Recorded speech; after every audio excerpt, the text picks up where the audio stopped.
Mission Walk, India's #1 most advanced rehabilitation and physical therapy center, Manikonda, Alkapur Road. Call 9177 300 194.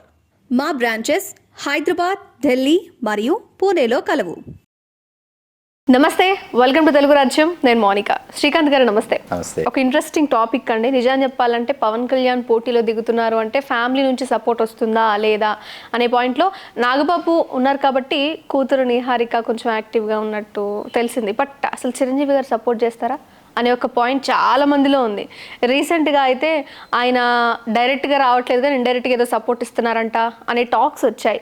But దాన్ని బదులు కొట్టేసినట్టే CM Ramesh గారు, మరొక నేత ఇద్దరు కలిసి పంచగల రమేష్ బాబు, సో వీళ్ళిద్దరూ కలిసి చిరంజీవి గారిని కలవడం, ఆయన ఖచ్చితంగా కూటమికి సపోర్ట్ అనే వర్డ్స్ యూజ్ చేశారు. ఇంకా ఆయన ఏం మాట్లాడారు అండ్ నిజంగా పవన్ కళ్యాణ్కి ఇప్పుడు చిరంజీవి గారి సపోర్ట్ వల్ల పాజిటివా లేకపోతే ఏంటి సిచ్యువేషన్ ఎలా చూడాలి? చిరంజీవి గారు కాంగ్రెస్ పార్టీకి రాజీనామా అయితే చేయలేదు. చిరంజీవి గారు రాజీనామా చేయకపోవడం, అట్లాగే కాంగ్రెస్ పార్టీ కూడా చిరంజీవి గారిని బహిష్కరించలేదు, బహిష్కరించేటటువంటి సాహసం చేయదు. వాళ్ళు కూడా ఇటీవల కాలంలో చిరంజీవి గారు మా పార్టీలోనే ఉన్నారు అని వాళ్ళు జాతీయ స్థాయి నేతలకు కూడా వాళ్ళు ప్రకటించినటువంటి విషయం మనం ఇక్కడ పరిగణలో ఖచ్చితంగా తీసుకోవాలి. అయితే కాంగ్రెస్ పార్టీ అనేది కన్సూప్ మేరలో ఇటు ఆంధ్రప్రదేశ్లో అధికారంలోకి రాదని అందరికీ తెలుసు. ఆ నేపథ్యంలో ఏంటంటే చిరంజీవి గారు అసలు దాని గురించి ఆయన ప్రస్తావించకుండా గత వారం చిరంజీవి గారు చేసినటువంటి ఒక ప్రకటన ఏంటంటే, ఇక నా జీవితం అంటే శేష జీవితం ఏదైతే ఉందో ఆ జీవితం మొత్తం నేను సినిమాల్లోనే నేను కొనసాగించదలుచుకున్నాను, సినిమాల్లోనే గొప్ప గొప్ప పాత్రల కోసం నేను అన్వేషిస్తున్నాను, అటువంటి దిశగా నా ప్రయాణం చేస్తున్నాను, రాజకీయాలకి దయచేసి నన్ను ముడిపెట్టకండి అని చిరంజీవి గారు స్పష్టం చేసేశారు. స్పష్టం చేసిన వారానికల్లా చిరంజీవి గారు పవన్ కళ్యాణ్ గారిని పిలిపించుకుని 5 కోట్ల రూపాయల విరాళం ఇవ్వడం అనేది పూర్తిగా వారు వ్యక్తిగత వ్యవహారం. అది అన్నదమ్ముల మధ్య ఉన్నటువంటి ఒక వ్యక్తిగత వ్యవహారం. ఆయన నైతికంగా మద్దతు తెలియజేయటమే కాకుండా ఇదిగో నా వంతు విరాళం ఇది అని చిరంజీవి గారు పవన్ కళ్యాణ్ గారు విరాళం ఇచ్చేసారు. అయిపోయిన తర్వాత ఏమిటంటే ఇక్కడితో చిరంజీవి గారి బాధ్యత అయిపోయింది అని అనుకున్నప్పటికీ వెంటనే మొన్నటికి మొన్న అనకాపల్లి లోక్సభ అభ్యర్థి ఎవరైతే ఉన్నారో సీఎం రమేష్ గారు, అట్లాగే పెందుర్తి శాసనసభ నియోజకవర్గ అభ్యర్థి ఎవరైతే ఉన్నారో పంచకల రమేష్ బాబు గారు, వారి ఇరువురి నడుమన చిరంజీవి గారు ఆశీర్లే వీరిని గెలిపించాలి, వీరి గెలుపు కోసం కృషి చేయాలనేటటువంటి స్టేట్మెంట్ ఇచ్చేసారు. స్టేట్మెంట్ అనుకోవచ్చు, ప్రెస్ మీట్. అవును, అది వెలుపలికి వచ్చింది. వెలుపలికి వచ్చిన తర్వాత ఏమైందంటే అంటే చిరంజీవి గారు కూటమిని సపోర్ట్ చేస్తున్నారు అన్న విషయం అర్థమైన తర్వాత సరే చిరంజీవి గారు కాంగ్రెస్లో ఉన్నారు, కాంగ్రెస్ అధికారంలోకి రాదు, వాళ్ళు చిరంజీవి గారిని స్టార్ క్యాంపెయినర్గా రమ్మని ఎక్కడికి ఆహ్వానించినా వీరు వెళ్ళరు, ఆహ్వానిస్తారేమో ముందుగా దయచేసి నన్ను రాజకీయాలకు ముడిపెట్టకండి, నేను సినిమాలో కొనసాగించదలుచుకున్నాను నా జీవితాన్ని స్పష్టత ఇచ్చేసి ఇప్పుడు ఈ విధమైనటువంటి మలుపు చిరంజీవి గారు తీసుకున్న తర్వాత ఇక్కడ మనం చాలా సంవత్సరాల వెనక్కి ఒకసారి వెళితే, చాలా సంవత్సరాలు అంటే 20 సంవత్సరాల వెనక్కి వెళితే, 2 దశాబ్దాల వెనక్కి, 2024లో ఉన్నాం, 2004కు వెళదాం, ఇంకా ముందుకు కూడా వెళదాం చెప్తాను. వెళితే 2004 ఎన్నికల్లో చిరంజీవి గారు విజయవాడ లోక్సభ అభ్యర్థి సి అశ్విని దత్ గారికి మద్దతు ప్రకటించారు. అభిమాన సంఘాల వాళ్ళందరినీ కూడా రాష్ట్ర వ్యాప్తంగా తన అభిమానులు ఎవరైతే ఉన్నారో వాళ్ళందరినీ కూడా విజయవాడకు వెళ్ళి అశ్విని దత్ గారికి ప్రచారం చేయండి అని చిరంజీవి గారు చెప్పారు. తిరుపతిలో ఎన్వి ప్రసాద్ గారు పోటీ చేస్తున్నారు, వారు చిరంజీవి గారి సినిమాల తాలూకు డిస్ట్రిబ్యూటరు. వారికి మద్దతు పలికి తిరుపతిలో ఎన్వి ప్రసాద్ని గెలిపించండి అని వారు తెలుగుదేశం పార్టీ అభ్యర్థి గెలిపించమని చెప్పిన తర్వాత ఇక్కడ ఊహించినటువంటి మలుపు ఏంటంటే, వీళ్ళతో సంబంధం లేకుండా అశ్విని దత్ గారి కోసం వచ్చినటువంటి అభిమానులు 1-2 రోజులు విజయవాడలో కాలక్షేపం చేసి అక్కడి నుంచి తూర్పుగోదావరి జిల్లా అమలాపురానికి వచ్చి అక్కడ స్వతంత్ర అభ్యర్థిగా పోటీ చేస్తున్నటువంటి నల్లా సూర్యచంద్రరావు గారిని, వారు స్వతంత్ర అభ్యర్థిగా పోటీలో ఉన్నారు కోనసీమ ప్రాంతం. అక్కడ చాలా వారు సామాజిక వర్గ రాజకీయాల్లో చాలా పట్టున్నటువంటి ఒక నాయకులు. వారు స్వతంత్ర అభ్యర్థిగా పోటీ చేస్తుంటే వారిని గెలిపించమని ఉదయం నుంచి సాయంత్రం దాదాపు రాత్రి వరకు కూడా చిరంజీవి గారి సోదరులు మెగా బ్రదర్ నాగబాబు గారు ప్రచారం చేశారు. ఓకే, ఇది ఆ రోజు ఉదయం నుంచి రాత్రి వరకు కూడా అన్ని ప్రసార మాధ్యమాల్లో చాలా విశేషమైనటువంటి వ్యాప్తి కలిగింది ఆ వీడియోలకి. అక్కడ నల్లా సూర్యచంద్రరావు గారు, తర్వాత డాక్టర్ మెట్ల సత్యనారాయణ గారు, ఆయన మంత్రివర్యులు కూడా తెలుగుదేశం పార్టీ ప్రభుత్వంలో, అలాగే తాడి తాతారావు గారిని మరి కాంగ్రెస్ పార్టీ అవకాశం ఇచ్చింది. ముగ్గురు కాపు సామాజిక వర్గం. కలుగీత సామాజిక వర్గానికి చెందిన అంటే గౌడు కుడిపూడి చిట్టబ్బాయి గారు పోటీ చేస్తే వీళ్ళు ముగ్గురు కాపులు అవటం, ఓట్లలో స్పష్టమైన చీలిక రావడంతో అక్కడ కుడిపూడి చిట్టబ్బాయి గారు గెలిచారు. అట్లాంటి ఒక అంటే వీళ్ళు ముగ్గురు ఒకే సామాజిక వర్గం. వీరి తర్వాత బలమైన సామాజిక వర్గం బీసీల్లో కలుగీత, ఎస్సీలు కూడా ఉంటారు, అమలాపురం బలంగా ఉంటారు, వారు గెలిచారు. సరే కాసేపు ఆ ఎన్నికను పక్కన పెడితే ఇటు అశ్విని దత్ గారు కానీ ఇక్కడ ఎన్వి ప్రసాద్ గారు కానీ ఓడిపోయినటువంటి ఎన్నిక 2004. చిరంజీవి గారు మద్దతు పలికారు. అభిమాన సంఘాల వాళ్ళందరినీ కూడా వెళ్ళి అక్కడ ప్రచారం చేయమన్నారు. చిరంజీవి గారు తనకు తాను వీడియోలు విడుదల చేశారు. తర్వాత ప్రెస్ నోట్లు రిలీజ్ చేశారు. ఇవన్నీ జరిగినాయి అనమాట. ఈ జరిగిన క్రమంలో ఇక్కడ అశ్విని దత్ గారు ఇక్కడి నుంచి పోటీ చేయాలని ఆయనకు ముందస్తు వ్యూహం ఉంది. అశ్విని దత్ గారికి 2002లో ఇంద్ర అనే సినిమా 175 రోజులు ఆడితే 2003 జనవరి 10 దానికి సంబంధించినటువంటి 175 రోజులు వేడుకని విజయవాడ సమీపంలో ఉన్న గొల్లపూడిలో సాక్షాత్తు వెంకయ్యనాయుడు గారు, అట్లాగే చంద్రబాబు నాయుడు గారు, చిరంజీవి గారు సినిమా కథానాయకుడు మొత్తం కనీ విని ఎరుగుని రీతిలో అంగరంగ వైభవంగా కార్యక్రమాన్ని నిర్వహించారు అశ్విని దత్ గారు. ఆ తర్వాత ఎన్నికలకి ఆయన లోక్సభ అభ్యర్థి అయిపోయారు, తెలుగుదేశం పార్టీ అభ్యర్థిగా. అందరూ అమ్మదత్తు అనుకున్నారు సినిమా ఇండస్ట్రీలో. సరే ఈ విషయం కాసేపు పక్కన పెడితే 2004లో అటువంటి ఒక చిరంజీవి గారి పిలుపునిస్తే అటువంటి ఒక వ్యతిరేకమైనటువంటి ఒక వాతావరణం కనిపించింది. అంటే అక్కడ ఉన్నటువంటి ఓటర్లు ఎవరైతే ఉన్నారో, అక్కడ ఉన్నటువంటి ప్రజానీకం ఎవరైతే ఉన్నారో వాళ్ళ యొక్క మనోభావాల్ని అర్థం చేసుకోవడం అనేది చాలా ముఖ్యమైనటువంటి విషయం. ఇప్పుడు ఇక్కడ ఇదే చిరంజీవి గారి కుటుంబం యొక్క మద్దతుతో, ఇదే చిరంజీవి గారి కుటుంబం యొక్క వాళ్ళతో ఉన్నటువంటి అనుబంధం కావచ్చు, మరొకటి కావచ్చు, ఇంకొకటి కావచ్చు, వీటన్నిటినీ పునాదిగా చేసుకుని బైరా దిలీప్ చక్రవర్తి గారు అక్కడ తెలుగుదేశం పార్టీ అభ్యర్థిగా లోక్సభ బరిలో నిలవాలనుకున్నది. ఆ దిశగా వారు అక్కడ కార్యక్రమాలని రూపొందించుకున్నది. కాదు జనసేన అభ్యర్థిగా నాగబాబు గారు బరిలో ఉంటారని నాగబాబు గారు సుమారు 1 రోజుల పాటు నాగబాబు గారి నియోజకవర్గంలో పర్యటించడాలు, అక్కడ వారు ఒక నివాసాన్ని ఏర్పాటు చేసుకోవడం, ఇవన్నీ జరిగింది. సరే వారు వెనక్కి తిరిగి వచ్చిన తర్వాత భారతీయ జనతా పార్టీ ఇక్కడ కూటమి అభ్యర్థిని బరిలో దింపుతుందని చెప్పి భారతీయ జనతా పార్టీ స్థానాన్ని కోరుతుందని సీఎం రమేష్ గారిని తీసుకొచ్చారు. అక్కడికి తీసుకొచ్చిన తర్వాత ఏమైందంటే ఇప్పుడు బైరా దిలీప్ చక్రవర్తి గారి వర్గం ఒక వర్గం ఉంటుంది. బైరా దిలీప్ చక్రవర్తి గారి కోసం అక్కడ కృషి చేసినటువంటి వర్గము, వారి అమ్మగారి తాలూకు బంధువులు వీళ్ళందరూ కూడా అక్కడే అనకాపల్లిలో బంధుత్వం చాలా ఉంది బైరా దిలీప్ చక్రవర్తి గారికి. వీళ్ళందరూ కూడా ఇప్పుడు సీఎం రమేష్ గారికి మద్దతు పలకాలి. సరే పంచకల్ రమేష్ బాబు గారు అంటే పెందుర్తి నియోజకవర్గంలో ఆయన ఏటికి ఎదురెత్తున్నారు నిన్న మొన్నటి వరకు.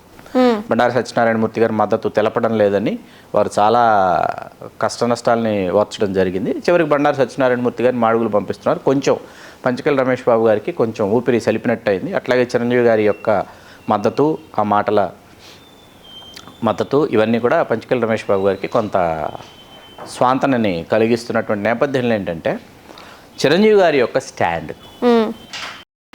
ఆయన కాంగ్రెస్లోనే ఉన్నారు, కానీ కూటమికి ఇక్కడ మీరు ఇన్ని విషయాలు చెప్పినప్పుడు ఒక సామాన్య వ్యక్తిగా ఆలోచిస్తే గనక అభిమానులు చాలా మంది ఉన్నారు ఆయనకి, అండ్ ఆయనకి సపోర్ట్గా నిలబడ్డ వ్యక్తులు ఉన్నారు.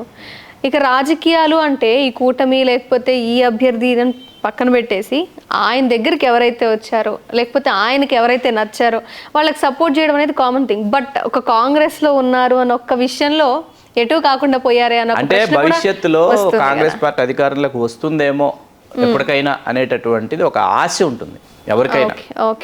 ఆశ ఉన్నప్పుడు ఆ సమయం అంటే ఆ ప్రభంజనం ఒకటి మనకు వచ్చినప్పుడు చిరంజీవి గారు మీరు మన పార్టీలోనే కదా ఉన్నారు, మీరు కర్ణాటకకి స్టార్ క్యాంపెయినర్గా వెళ్ళండి, లేకపోతే పలానా నార్త్ ఇండియాలో ఈ స్టేట్కి స్టార్ క్యాంపెయినర్గా రండి అంటే ఖచ్చితంగా చిరంజీవి గారి అవసరం ఉంటుంది. ఖచ్చితంగా ఆ తర్వాత వాళ్ళు చిరంజీవి గారిని గవర్నర్ గాను ఉపరాష్ట్రపతి గాను పంపించేటటువంటి అవకాశం కాంగ్రెస్ పార్టీలో ఒక అవకాశం చిరంజీవి గారికి ఎప్పటికీ ఉంటుంది.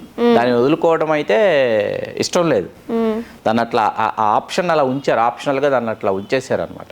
అయితే శ్రీకాంత్ గారు మనం ఇప్పటివరకు మాట్లాడుకుంది అంటే ఆయన కాపుతులో లేకపోతే ఆయన వాళ్ళ ఉపయోగం ఎవరు ప్రయోజనాల కోసం వాళ్ళు స్తబ్దుగా ఉన్నారనే విషయం ఓకే పక్కన పెడదాం.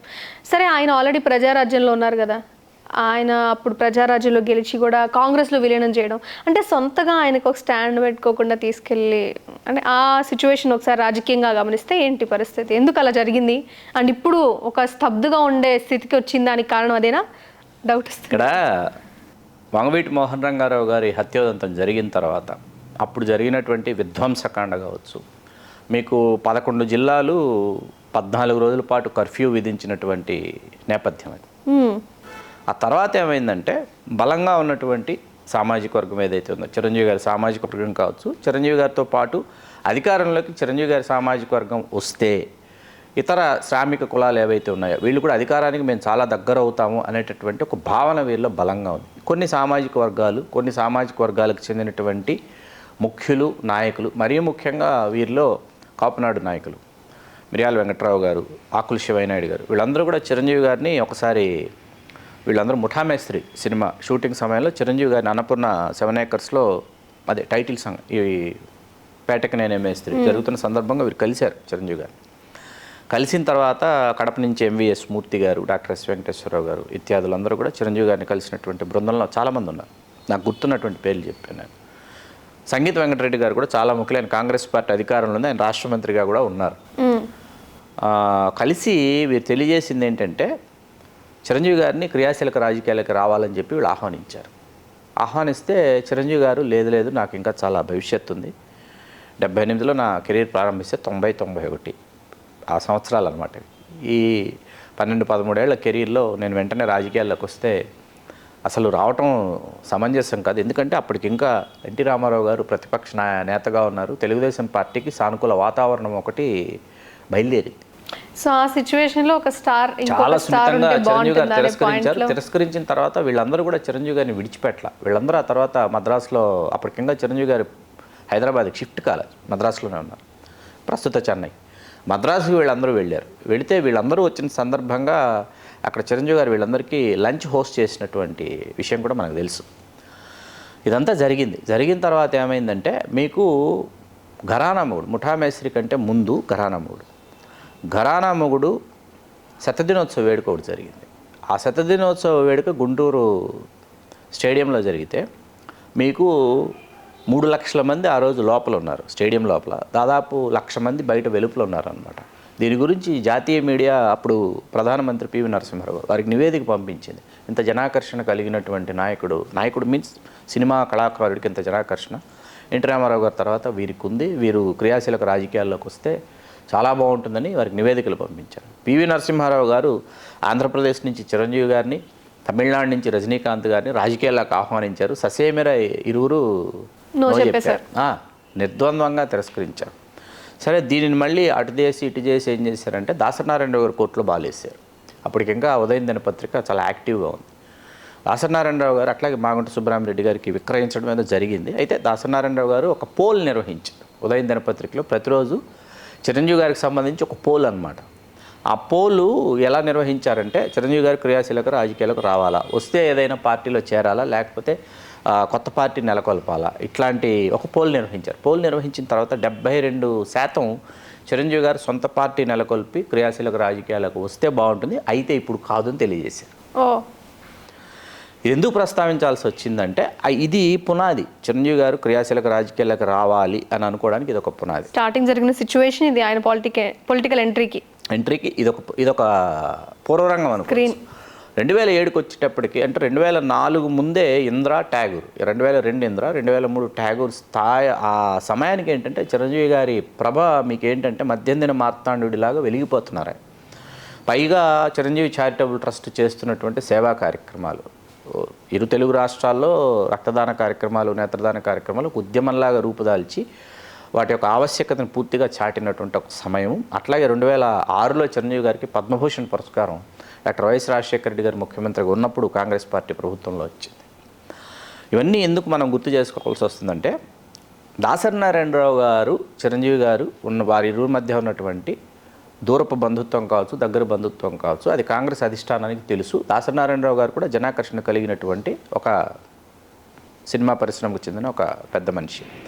వారు 1999లో కాంగ్రెస్ పార్టీకి స్టార్ క్యాంపెయినర్గా వారు పనిచేస్తే 25 లోపు స్థానాలు ఉన్నటువంటి కాంగ్రెస్ పార్టీ 99 ఎన్నికలకు రాజశేఖర రెడ్డి గారు పిసిసి ప్రెసిడెంట్, దాసనారాయణరావు గారు స్టార్ క్యాంపెయినర్, 91 స్థానాలకి కాంగ్రెస్ పార్టీ గెలుచుకోవడం జరిగింది. అప్పుడున్నటువంటి మీడియా కావచ్చు, చంద్రబాబు నాయుడు గారు రెండోసారి ముఖ్యమంత్రి కావాలనుకున్నటువంటి మంత్రాంగం కావచ్చు, అవి కాంగ్రెస్ పార్టీకి ఆ మంత్రాంగము, ఆ మీడియా సపోర్ట్ లేకపోవడం వల్ల 99లో అధికారంలోకి రాలేకపోయింది. 2004కి వచ్చేటప్పటికి ఇదే దాసనారాయణరావు గారు స్టార్ క్యాంపెయినర్, ఇదే రాజశేఖర రెడ్డి గారి పాదయాత్ర, డి శ్రీనివాస్ గారు పిసిసి అధ్యక్షుడు, ఎన్నో సామాజిక వర్గాలు కలిసి బస్సు యాత్ర చేయటం వల్ల అధికారంలోకి రావటం, మీకు తిరుపతి నుంచి పాలకొల్లు వరకు దాసనారాయణరావు గారు ప్రచార యాత్ర నిర్వహించడం, ఇవన్నీ కూడా ఖచ్చితంగా ప్రేక్షకులకు తెలియజేయాలి. దాసనారాయణరావు గారు ఒక ఇంద్ర సినిమా వేడుక తప్పిస్తే దాసనారాయణరావు గారు లేకుండా చిరంజీవి గారు ఏ సినిమా వేడుక జరిగేది కాదు. 100 రోజుల వేడుక కావచ్చు, 175 రోజుల వేడుక కావచ్చు, దాసనారాయణరావు గారు సభాధ్యక్షుడు. అంటే ఇంపార్టెన్స్ లేకపోతే ఫిలిం పెద్ద అనే కాదు, అంటే దాసనారాయణరావు గారు చిరంజీవి గారు ఒకే సామాజిక వర్గం, ఒకే జిల్లాకు చెందినటువంటి వారు, బంధుత్వం ఉంది. పైగా ఏంటంటే ఒక ప్రత్యేకమైనటువంటి ప్రాధాన్యతను వాళ్ళు సంతరించుకొని మేము కూడా పరిశ్రమ అప్పటి వరకు కమ్మ సామాజిక వర్గ ఆధిపత్యంలోనే తెలుగు సినిమా పరిశ్రమ వర్ధిల్లింది. అంటే తొలినాళ్లలో మరీ మనం రఘుపతి వెంకయ్యనాయుడు గారు, రఘుపతి సూర్యప్రకాష్ గారు, ఎస్వి రంగారావు గారు ఆ రోజుల్ని కాసేపు పక్కన పెడితే తొలినాళ్ల నుంచి ఎల్వి ప్రసాద్ గారు, గోడవెల రామబ్రహ్మం గారు, విజయ చక్రపాణి గారు, వీళ్ళు తెలుగు సినిమా పరిశ్రమలో దుక్కిపాటి మధుసూదన్ రావు గారు, వీళ్ళేంటంటే కమ్మ సామాజిక వర్గం యొక్క ఆధిపత్యం కొనసాగడానికి వీరు మూల కారకులు అనమాట. మరీ ముఖ్యంగా ఎల్వి ప్రసాద్ గారు, దుక్కిపాటి మధుసూదన్ రావు గారు, విజయ చక్రపాణి గారు, ముగ్గురు. వీళ్ళేంటంటే ఏ ప్రాంతంలో అయినా కూడా వస్తున్నటువంటి కళాకారులు, రచయితలు, దర్శకులు, కవులు, వీళ్ళెవరో వచ్చినా వీళ్ళల్లో మన ప్రాంతం నుంచి మన వాళ్ళు ఎవరు వచ్చారని చెప్పి వాళ్ళకి ప్రాధాన్యతనిచ్చేవారు. ఆ తర్వాత ఎన్టీ రామారావు గారు దీనిని కొనసాగించారు. ఇప్పుడు విలన్లు తీసుకుంటే చలపతిరావు, తర్వాత జగ్గారావు, ఆనందమోహన్ అని ఎన్టీ రామారావు గారికి వాళ్ళు బాడీగార్డులుగా కూడా పనిచేశారు. వాళ్ళని క్రమశిక్షణలో పెట్టి వాళ్ళకి ఒక ప్రతి సినిమాలో వేషం ఇచ్చి వాళ్ళని ప్రోత్సహించడం. అట్లాగే మీకు శోభన్ బాబు గారు ఎన్టీ రామారావు గారితో కలిసి ఎన్ని సినిమాల్లో నటించారో తెలుసా? 23 సినిమాల్లో నటించారు శోభన్ బాబు గారు ఎన్టీ రామారావు గారితో. ఎందుకంటే మన అనేటటువంటి ఒక సోదరభావం కావచ్చు, ఆప్యాయత కావచ్చు, మన కృష్ణా జిల్లా నుంచి మనవాడు వచ్చాడు అని ఎన్టీ రామారావు గారు, అట్లాగే గిరిబాబు గారు, మురళీమోహన్ గారు, ఇట్లా తీసుకుంటే కమ్మ సామాజిక వర్గం నుంచి ఎన్టీ రామారావు గారు ఆశీస్సులతో పరిశ్రమలో పెరిగి పెద్దవాళ్ళు అయినటువంటి వాళ్ళు చాలామంది ఉన్నారు, రాజేంద్ర ప్రసాద్ గారి వరకు. సరే, కాసేపు ఈ విషయాన్ని పక్కన పెడితే ఇంత కమ్మకుల ఆధిపత్యం ఉన్నటువంటి తెలుగు సినీ వినీలాకాశంలో ఒక మధ్యతరగతి మానవుడు, ఒక నెక్స్ట్ డోర్ పర్సనాలిటీ, ఒక ఎక్సైజ్ కానిస్టేబుల్ నుంచి ఏఎస్పీ స్థాయికి వెళ్ళినటువంటి కొణిదెల వెంకట్రావు గారు అబ్బాయి, ఆయన వచ్చి ఆయన మెగాస్టార్ అవడం అనేది ఒక అత్యద్భుతం. ఎవరైనా పరిశ్రమకు రావచ్చు, ఈ పరిశ్రమలో ఎవరైనా వచ్చి, ఏ కుటుంబం నుంచి అయినా వచ్చి, ఏ సామాజిక వర్గం వాళ్ళు అయినా రావచ్చు. ఇక్కడ ఎవరి ఆధిపత్యం ఉన్నా, నీలో కృషి ఉంటే, నీలో పట్టుదల ఉంటే, అంకితభావం ఉంటే, క్రమశిక్షణ ఉంటే, సమయపాలన ఉంటే మెగాస్టార్ కావచ్చు నిరూపించినటువంటి మెగాస్టార్ చిరంజీవి గారు వేలాది మంది కాదు, లక్షలాది మంది సినిమా పరిశ్రమకి రావటానికి ఆయనకు రోల్ మోడల్, ఆయనకు ఇన్స్పిరేషన్. చిరంజీవికి ముందు తెలుగు సినిమా హీరో అంటే చిరంజీవికి ముందు, చిరంజీవికి తర్వాతను విభజించాల్సినటువంటి అంశం అన్నమాట. ఇది ఖచ్చితంగా ఒక పాఠ్యాంశం లాంటిది చిరంజీవి గారి జీవితం, అందులో సందేహం లేదు. ఇక్కడ దాసనారాయణరావు గారు లేకుండా ఏ కార్యక్రమం, చిరంజీవి గారి కార్యక్రమం జరిగేది. అంటే వాళ్ళ ఆధిపత్యాన్ని వాళ్ళు ఆ విధంగా ప్రదర్శించేటటువంటి వాళ్ళు, అందరితో బాగుంటూ అన్ని సామాజిక వర్గాల వారికి అందుబాటులో ఉంటూ తెలుగు సినిమా పరిశ్రమలో అన్ని సామాజిక వర్గాల నిర్మాతలకి, అన్ని సామాజిక వర్గాల దర్శకులకి అవకాశాలు ఇస్తూ మేము కూడా మా ప్రాధాన్యతని మేము చాటుకుంటున్నాం, మేము కూడా మా ఉనికిని ఇక్కడ మేము కాపాడుకుంటున్నాం అని వాళ్ళ అస్తిత్వాన్ని కోల్పోకుండా వాళ్ళు ఆ విధమైనటువంటి పాత్ర పోషించిన వాళ్ళు దర్శకరత్న డాక్టర్ దాసనారాయణరావు గారు, మెగాస్టార్ చిరంజీవి గారు. ఇక్కడ చిరంజీవి గారిని ఎలాగైనా సరే కాంగ్రెస్ పార్టీలోకి స్వాగతించాలన్నది కాంగ్రెస్ పార్టీ పెద్దల యొక్క ఉంది. దానికి దాసనారాయణరావు గారికి వారు 2 సార్లు రాజ్యసభకి పంపించారు, కాంగ్రెస్ పార్టీకి ప్రచారం చేశారని, అట్లాగే బలమైన సామాజిక వర్గం అని. కేంద్ర మంత్రిగా కూడా దాసనారాయణరావు గారిని చేసిన తర్వాత మనకి ఆ బొగ్గు కేసుని బూచిగా చూపిస్తారు. షిబో సోరెను వారి ఆ బొగ్గు కేసుని దాసనారాయణరావు గారికి కూడా మకిలంటించారన్నమాట. ఆ కేసుని సాకుగా బూచిగా చూపించారు. కానీ దాసనారాయణరావు గారిని ఎలాగైనా సరే మీ చిరంజీవిని నువ్వు తీసుకురావాలి కాంగ్రెస్ పార్టీలోకి, అక్కడ ఇంకొక పార్టీ పుట్టుక జరగకూడదు, ఇంకో పార్టీ పుట్టుక జరిగితే కాంగ్రెస్ పార్టీకి చాలా ఇబ్బంది జరుగుతుంది, తెలుగుదేశం పార్టీ ఇప్పటికే ఒక ప్రాంతీయ పార్టీగా ఇక్కడ కాంగ్రెస్ పార్టీని సవాల్ చేసింది అనేటటువంటి ఒక అంశాన్ని బలంగా తెర మీదకి తీసుకొచ్చి దాసనారాయణరావు గారి మీద ఆ విధమైనటువంటి ఒత్తిడి తీసుకొచ్చారు. అయితే దాసనారాయణరావు గారు చిరంజీవి గారిని కాంగ్రెస్ పార్టీలోకి స్వాగతించేటటువంటి పరిస్థితి లేదు అని తెలిసిన తర్వాత చిరంజీవి గారిని కుటుంబ పరంగా ఎన్నో ఇబ్బందులు, రకరకాల సంఘటనలు ఆ తర్వాత జరిగిన తర్వాతే చిరంజీవి గారు తీసుకున్నటువంటి నిర్ణయం క్రియాశీలక రాజకీయాల్లోకి రావాలని నిర్ణయించుకుని ప్రజారాజ్యం పార్టీని నెలకొల్పి ప్రజారాజ్యం పార్టీని వాస్తవంగా ప్రజల్లోకి తీసుకువెళ్ళేటటువంటి క్రమంలో మీకు ఏమైందంటే ఇరు పార్టీల నుంచి కూడా కోవర్ట్ ఆపరేషన్ జరిగింది. ఇటు కాంగ్రెస్ అటు తెలుగుదేశం రెండు పార్టీల నుంచి కనీ విని ఎరుగని విధంగా కోవర్ట్ ఆపరేషన్ జరిగింది.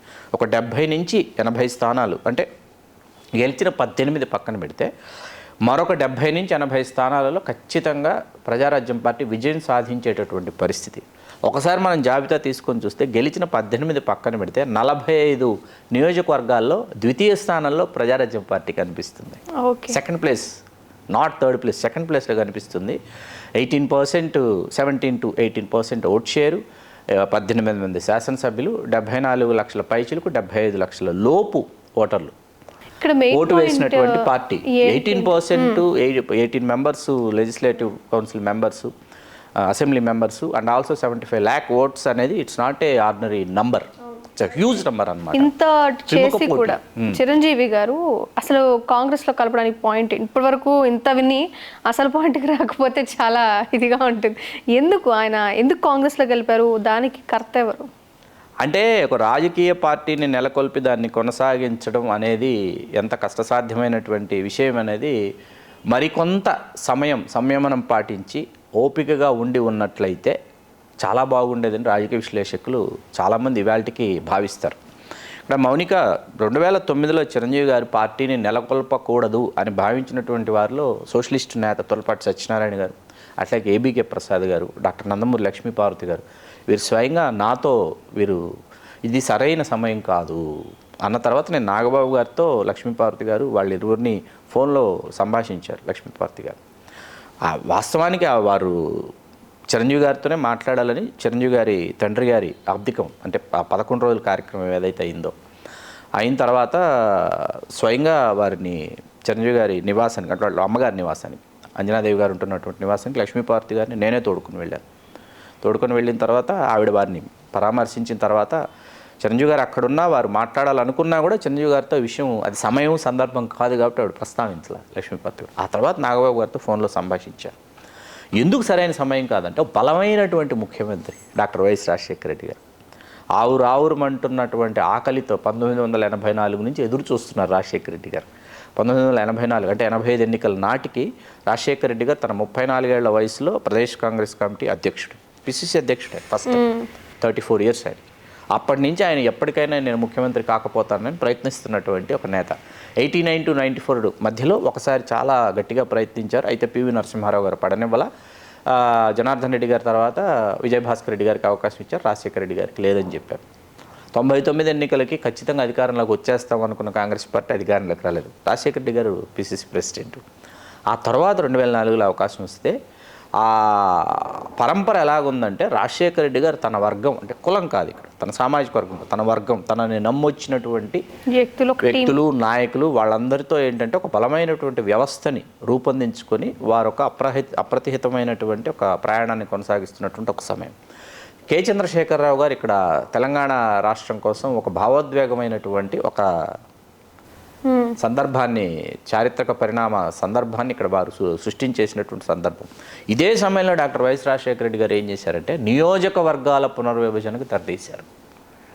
ఈ తెర తీయటం ఏంటంటే రాజశేఖర రెడ్డి గారు కమ్మ సామాజిక వర్గం ఆధిపత్యం వహిస్తున్నటువంటి నియోజకవర్గాల్లో కొన్ని నియోజకవర్గాలు ఎస్సీ రిజర్వ్డ్గా మార్చడం, కొన్ని నియోజకవర్గాలు ఇప్పుడు ఉదాహరణకి పెనుగొండ ఉంది, పెనుగొండలో వెంకటాపురం ఉంది. వెంకటాపురం అంటే పరిటాల రవి గారి స్వగ్రామం, అక్కడ వారి యొక్క ఆధిపత్యం ఎక్కువ. దానిని తీసుకొచ్చి రాప్తాళ్ళు, ఆ మండలం తీసుకొచ్చేసి రాప్తాడులో వేసేయటం, పెనుగొండ నుంచి రాప్తాడులో కలిపేయటం. రాప్తాడులో వేయటం వల్ల సునీత గారు గెలవచ్చు, సునీత గారు ఓడిపోవచ్చు, ఎప్పటికైనా ఓడిపోవచ్చు. అది మొన్న ఎన్నికల్లో జరిగింది, తోపుతుర్తి ప్రకాష్ రెడ్డి గారు గెలిచారు. ఇట్లా రాజశేఖర రెడ్డి గారు కొంత వ్యూహం పన్నినటువంటి ఒక సమయం.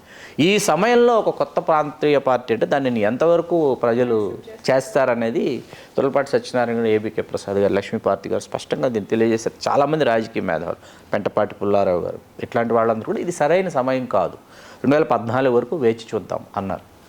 వేచి చూడకపోవడం, 2009లో పార్టీ ఏర్పాటు కావడం, కోవర్ట్ ఆపరేషన్లో భాగంగా 70 నుంచి 80 నియోజకవర్గాలు ఇవాళకి నా దగ్గర జాబితా ఉంది. ఆ 70 నుంచి 80 నియోజకవర్గాల్లో ప్రజారాజ్యం పార్టీ అభ్యర్థులుగా పోటీ చేసిన వారు ఎవరూ కూడా మనసా వాచాకరణ ప్రజారాజ్యం పార్టీ ఇక్కడ గెలవాలి, ఈ నియోజకవర్గంలో మేము గెలవాలి అని వాళ్ళు అసలు అనుకోలేదు.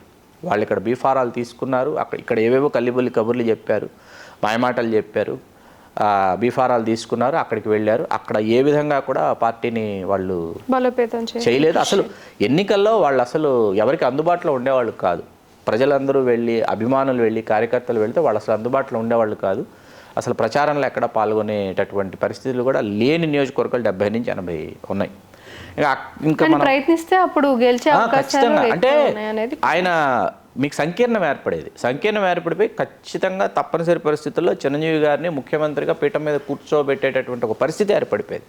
అటువంటి ఒక అవకాశం ఈ కోవర్ట్ ఆపరేషన్ వల్ల కోల్పోయారు.